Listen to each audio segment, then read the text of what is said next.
ನೀವು ರಾಯರ ಸೇವೆ ಅಥವಾ ಪೂಜೆನ ಮಾಡ್ತಾ ಇದ್ದೀರಾ, ಹಾಗಾದರೆ ರಾಯರ ದೃಷ್ಟಿ ನಿಮ್ಮ ಮೇಲೆ ಬಿದ್ದಿದೆಯಾ ಅಥವಾ ನಿಮ್ಮ ಮನೆಯ ಮೇಲೆ ಬಿದ್ದಿದೆಯಾ ಅಂತ ನೀವೇನಾದರೂ ತಿಳ್ಕೊಳ್ಬೇಕಂದ್ರೆ ನಿಮಗೆ ಯಾವೆಲ್ಲ ಸಂದೇಶಗಳನ್ನ ರಾಯರು ಡೈರೆಕ್ಟ್ ಆಗಿ ಅಥವಾ ಇಂಡೈರೆಕ್ಟ್ ಆಗಿ ಏನೆಲ್ಲ ಸೂಚನೆಗಳನ್ನ ಕೊಡ್ತಾರೆ ಅನ್ನೋದನ್ನ ನೀವು ತಿಳ್ಕೊಳ್ಬೇಕಂದ್ರೆ ಈ ವಿಡಿಯೋನ ಪೂರ್ತಿಯಾಗಿ ನೋಡಿ. ಅಷ್ಟೇ ಅಲ್ಲದೆ ರಾಯರು ನಿಮ್ಮ ಮನೆಗೆ ಬರಬೇಕಾದ್ರೆ ಅಥವಾ ಇರ್ಬೇಕಂದ್ರೆ ಏನೆಲ್ಲ ಸೂಚನೆಗಳನ್ನ ಕೊಡ್ತಾರೆ, ಏನೆಲ್ಲ ಅನುಭವಗಳನ್ನ ನಿಮಗೆ ಮಾಡ್ತಾರೆ ಅನ್ನೋದರ ಬಗ್ಗೆ ನಾನಿವತ್ತು ಮಾಹಿತಿಯನ್ನ ನೀಡ್ತಾ ಇದ್ದೀನಿ.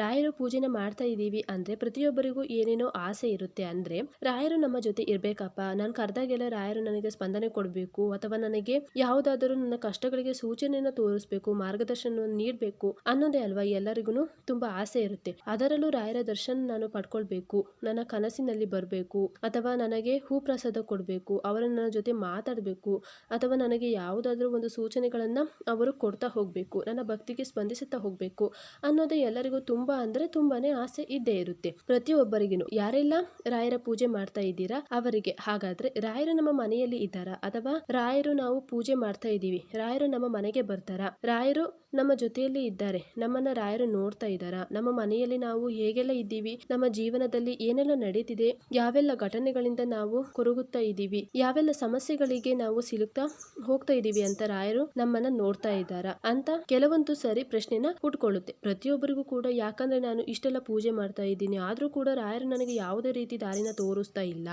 ಅಥವಾ ರಾಯರು ನಾನಿದ್ದೀನಿ ಅನ್ನೋ ಸೂಚನೆ ನಮಗೆ ಕೊಡ್ತಾ ಇಲ್ಲ, ಏನಕ್ಕೆ ಇರಬಹುದು ಅಂತ ಸುಮಾರು ಕನ್ಫ್ಯೂಸ್ ನಾವೇ ಹುಟ್ಟಾಕೊಳ್ತೀವಿ. ಅದೇ ರೀತಿ ರಾಯರು ಕೂಡ ನಮಗೆ ಸಮಯ ಬಂದಾಗ ನಾನಿದ್ದೀನಿ ನಿಮ್ಮ ಜೊತೆ ಅಥವಾ ನಾನು ನಿಮ್ಮನ್ನ ನೋಡ್ತಾ ಇದ್ದೀನಿ, ನಿಮ್ಮ ಮನೆಯಲ್ಲಿ ನಾನಿದ್ದೀನಿ ಅಥವಾ ನಿಮ್ಮ ಮನೆಗೆ ನಾನು ಬರ್ತಾ ಇದ್ದೀನಿ ಅಂತ ರಾಯರು ಸೂಚನೆಯನ್ನು ಕೊಟ್ಟೆ ಕೊಡ್ತಾರೆ. ಅಥವಾ ನಿಮ್ಮ ಪ್ರಾರ್ಥನೆಗೆ ರಾಯರು ಯಾವ ರೀತಿ ಸ್ಪಂದನೆ ಮಾಡ್ತಾರೆ ಅನ್ನೋದನ್ನ ನಾನಿವತ್ತು ತಿಳಿಸ್ತಾ ಇದ್ದೀನಿ. ಮೊದಲಿಗೆ ನಿಮ್ಮ ಮನೆಯಲ್ಲಿ ತುಂಬಾ ಅಂದ್ರೆ ತುಂಬಾ ನೆಮ್ಮದಿ ವಾತಾವರಣ ಇರುತ್ತೆ. ಎಷ್ಟು ನೆಮ್ಮದಿ ವಾತಾವರಣ ಅಂದ್ರೆ ಅದು ಹೇಳೋಕೆ ಸಾಧ್ಯ ಇಲ್ಲ. ಕೆಲವೊಬ್ಬರು ಯಾರಾದರೂ ಹೊಸಬ್ರು ನಿಮ್ಮ ಮನೆಗೆ ಬಂದ್ರು ಅಥವಾ ರಿಲೇಷನ್ ಯಾರಾದ್ರೂ ನಿಮ್ಮ ಮನೆಗೆ ಬಂದ್ರು ಅಂದ್ರೆ ಅವರಿಗೆ ಅದು ಫೀಲ್ ಆಗ್ಬಿಡುತ್ತೆ. ನಿಮ್ಮ ಮನೆಯಲ್ಲಿ ಏನೋ ಒಂಥರ ಮನಸ್ಸಿಗೆ ನೆಮ್ಮದಿ ಇರುತ್ತೆ, ಕೂತ್ಕೊಳ್ಳೋಕೆ ಆಗಿರಬಹುದು, ನಿಮ್ಮ ಮನೆಯಲ್ಲಿ ಇರೋದಕ್ಕೆ ಆಗಿರಬಹುದು, ನಿಮ್ಮ ಮನೆಯನ್ನ ನೋಡೋದಕ್ಕೆ ಒಂಥರ ಚೆನ್ನಾಗಿದೆ, ಒಂಥರ ಪ್ರಶಾಂತವಾಗಿದೆ ಅಂತ ಅವರು ನಿಮಗೆ ಹೇಳ್ಬಿಟ್ಟು ಹೋಗ್ತಾರೆ. ಅದು ಕೆಲವೊಬ್ಬರಿಗೆ ಆಗಿರಬಹುದು, ಆಗದೇನೆ ಇರಬಹುದು. ಆ ತರ ಅವರು ಒಪಿನಿಯನ್ ನ ಶೇರ್ ಮಾಡ್ಬಿಟ್ಟು ಹೋಗಿರೋರು ಇರ್ತಾರೆ. ಅಂತ ಟೈಮಲ್ಲಿ ರಾಯರು ನಿಮ್ಮ ಜೊತೆಯಲ್ಲಿ ಇದ್ದಾರೆ ಅಥವಾ ನಿಮ್ಮ ಪೂಜೆಗೆ ಒಲಿದಿದ್ದಾರೆ ಅಂತಾನೆ ಅದು ಅರ್ಥ. ಅಷ್ಟೇ ಅಲ್ಲದೆ ನಿಮ್ಮ ಮನಸ್ಸು ತುಂಬಾನೇ ಒದ್ದಾಡ್ತಾ ಇರುತ್ತೆ, ಏನೋ ಒಂದು ಬೇಜಾರ್ನಲ್ಲಿ ಇರುತ್ತೆ ಅಥವಾ ಏನೋ ಒಂದು ಕಳ್ಕೊಂಡ್ ಬಿಟ್ಟಿದ್ದೀನಪ್ಪ, ನನ್ನ ಜೀವನವೇ ಇಷ್ಟೇ ಸಾಕು ದೇವರೇ, ನನಗೆ ಸಾಕಾಗಿ ಹೋಗ್ಬಿಟ್ಟಿದೆ, ಲೈಫ್ ಬೇಡ ಅಂತ ಅನ್ಕೊಳ್ತಾ ಇರ್ತೀರಾ.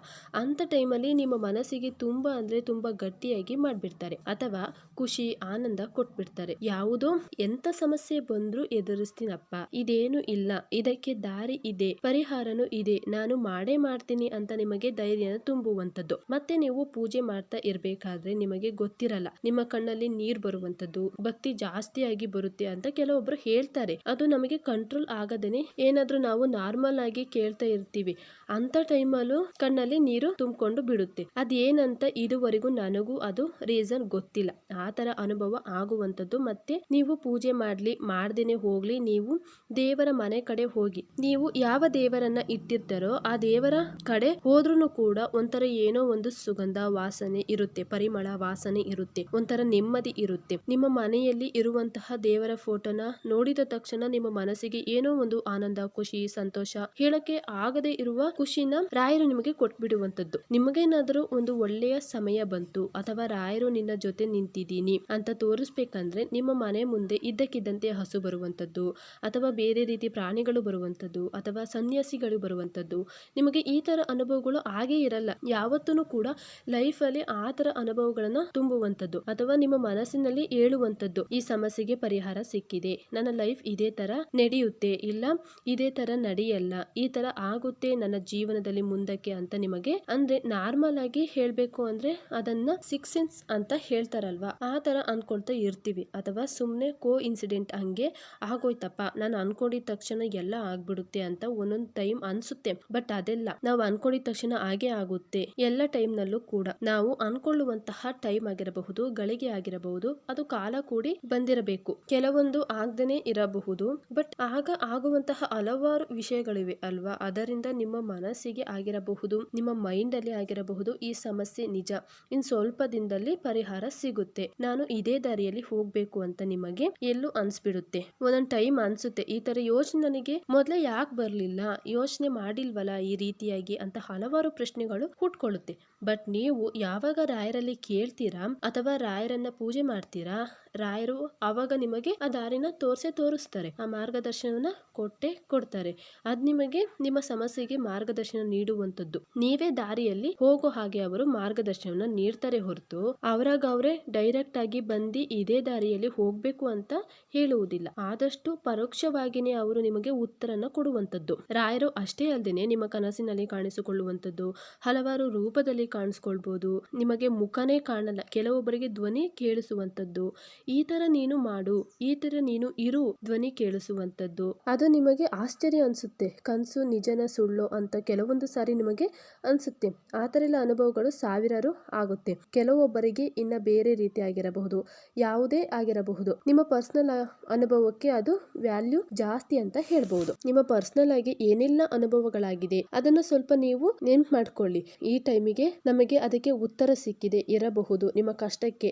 ಬಟ್ ಮುಂದಿನ ದಿನಗಳಲ್ಲಿ ಸಿಗುತ್ತೆ. ನೀವು ನಿಮ್ಮ ಜೀವನದಲ್ಲಿ ಏನೆಲ್ಲ ಅನುಭವಗಳಾಗಿದೆ, ಹೇಗೆಲ್ಲ ರಾಯರನ್ನ ಪೂಜೆ ಮಾಡ್ತಿದ್ದೀರಾ, ಅಥವಾ ರಾಯರು ಪೂಜೆ ಮಾಡ್ಬೇಕಾದ್ರೆ ನಿಮ್ಮ ರೀಸನ್ ಏನಿತ್ತು, ನಿಮ್ಮ ಲೈಫ್ ಅಲ್ಲಿ ಏನಾದರೂ ಒಂದು ಘಟನೆ ಆಗಿರಬೇಕು ಅಥವಾ ಏನಾದರೂ ಒಂದು ಪರ್ಟಿಕ್ಯುಲರ್ ಕಾರಣ ಇದ್ದಾಗ ಮಾತ್ರ ನಾವು ರಾಯರ ಮೇಲೆ ನಂಬಿಕೆ ಆಗಿರಬಹುದು ಅಥವಾ ಭಕ್ತಿ ಆಗಿರಬಹುದು ಅಥವಾ ರಾಯರನ್ನ ಪೂಜೆ ಮಾಡ್ಬೇಕು ಅಂತ ನಿರ್ಧಾರ ಮಾಡೋದು. ನೀವು ರಾಯರನ್ನ ಪೂಜೆಯನ್ನ ಮಾಡ್ಕೊಳ್ತಾ ಹೋಗಿ ಅಷ್ಟೇನೇನೆ, ಇನ್ನೇನು ಇಲ್ಲ. ನಿಮ್ ಲೈಫ್ ಅಲ್ಲಿ ಏನೇ ಕಷ್ಟ ಬರಬಹುದು ಅಥವಾ ತಂತಾನೆ ಕಳೆದು ಹೋಗ್ಬಿಡುತ್ತೆ, ಸ್ವಲ್ಪ ಕಾಯ್ಬೇಕು ಅಷ್ಟೇನೇನೆ. ನೀವು ರಾಯರ ಪೂಜೆನ ಮಾಡ್ತಾ ಇದ್ದೀರಾ ಅಥವಾ ರಾಯರು ನಿಮಗೆ ಯಾವುದೇ ಒಂದು ಕಷ್ಟದಲ್ಲಿ ನಾನು ಇದೀನಿ ಅಂತ ಒಂದು ಸೂಚನೆನ ಕೊಟ್ಬಿಡ್ತಾರೆ.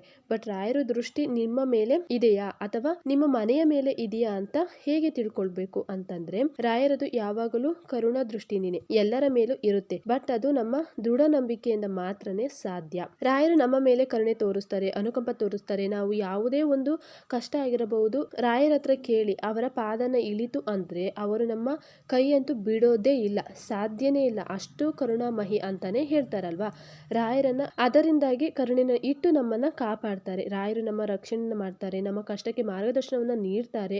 ಆದರೂ ಸೂಚನೆಗಳನ್ನ ರಾಯರು ಭಕ್ತರಾಗಿರುವಂತರು ಅವರಿಗೆ ಮಾತ್ರನೇ ರಾಯರು ತೋರಿಸುವಂತದ್ದು. ಏನೆಲ್ಲ ಸೂಚನೆಗಳು ನಡೀತಾ ಇದೆ ಅಂತ ಎಲ್ಲರಿಗೂ ನೀವು ಹೇಳಬಹುದು. ಬಟ್ ಅನುಭವ ಆಗಿರೋರಿಗೆ ಅದರದ್ದು ಏನು ಇಂಪಾರ್ಟೆಂಟ್ ಅನ್ನೋದು ಗೊತ್ತಾಗುತ್ತೆ. ರಾಯರ ಮೇಲೆ ಎಷ್ಟು ನಂಬಿಕೆ ಇದೆ, ನಮ್ಮದು ಎಷ್ಟು ನಂಬಿಕೆ ಇದೆ ಅದರ ಮೇಲೆ ನಿರ್ಧಾರ ಆಗುತ್ತೆ. ರಾಯರು ನಿಮಗೆ ಏನೆಲ್ಲ ಸೂಚನೆಗಳನ್ನ ಯಾವೆಲ್ಲ ಅನುಭವಗಳನ್ನ ನೀಡ್ತಾರೆ ಅನ್ನೋದು ಅಷ್ಟೇ ಅಲ್ಲದೆ, ಕೆಲವೊಂದು ಬಾರಿ ನಿಮ್ಮ ಲೈಫ್ ಅಲ್ಲಿ ಯಾವುದು ಸತ್ಯ ಯಾವುದು ಸುಳ್ಳು ಅನ್ನೋದನ್ನ ರಾಯರು ನಿಮಗೆ ತೋರಿಸಿ ಕೊಟ್ಬಿಡ್ತಾರೆ. ನಿಮ್ಮ ಭರವಸೆ ಮತ್ತೆ ಧೈರ್ಯ ತುಂಬಿರ್ತಾರೆ. ಅದು ಯಾವ ತರ ಅಂದ್ರೆ, ರಾಯರು ಇಂತಹ ಕಠಿಣ ಪರಿಸ್ಥಿತಿಯಲ್ಲೂ ಕೂಡ ನಾನು ನಿಮ್ ಜೊತೆ ಇದೀನಿ, ಅಂತಹ ಕಠಿಣ ಪರಿಸ್ಥಿತಿಯಲ್ಲಿ ನೀವು ಒಂಟಿ ಅಲ್ಲ ಅಂತ ಅನ್ನೋ ಮನೋಭಾವನೆಯನ್ನ ನಮ್ಮಲ್ಲಿ ತುಂಬಿಡ್ತಾರೆ. ಮತ್ತೆ ಇದಕ್ಕೆಲ್ಲ ಬೇಕಾಗಿರುವುದು ಶ್ರದ್ಧೆ, ಭಕ್ತಿ ಮತ್ತೆ ನಂಬಿಕೆ ಮತ್ತೆ ಜಾಸ್ತಿ ಇರಬೇಕು. ನಮಗೆ ರಾಯರು ಇರೋದು ಇಲ್ಲ ಅಥವಾ ರಾಯರು ನಮಗೆ ಸ್ಪಂದನೆ ಮಾಡುವುದು ಬರುವುದು, ಅವರ ದೃಷ್ಟಿ ನಮ್ಮ ಮನೆಯಲ್ಲೇ ಇರುವುದು ಅನ್ನೋದಕ್ಕೆ ಎಲ್ಲಾ ಸೂಚನೆಗಳನ್ನ ಸಂದೇಹಗಳನ್ನ ರಾಯರು ಕೊಡುವಂತದ್ದು. ಬರೀ ನೀವು ಪೂಜೆ ಮಾಡೋದು ಅಷ್ಟೇ ಅಲ್ದೇನೆ, ಅವರನ್ನ ಮನಸ್ಫೂರ್ತಿಯಾಗಿ ಹೃದಯ ಪೂರ್ವಕವಾಗಿ ನೆನೆದರೆ ಮಾತ್ರ ರಾಯರು ನಮ್ಮ ಮೇಲೆ ಕರುಣೆಯನ್ನ ತೋರಿಸಿ ಅವರ ದೃಷ್ಟಿನ ನಮ್ಮ ಮೇಲೆ ಬೀಳುವಂತದ್ದು. ಇದರ ಜೊತೆಗೆ ಪ್ರಾರ್ಥನೆ ಮತ್ತೆ ಧ್ಯಾನವನ್ನು ಕೂಡ ತುಂಬಾ ಇಂಪಾರ್ಟೆಂಟ್ ಆಗಿರುತ್ತೆ.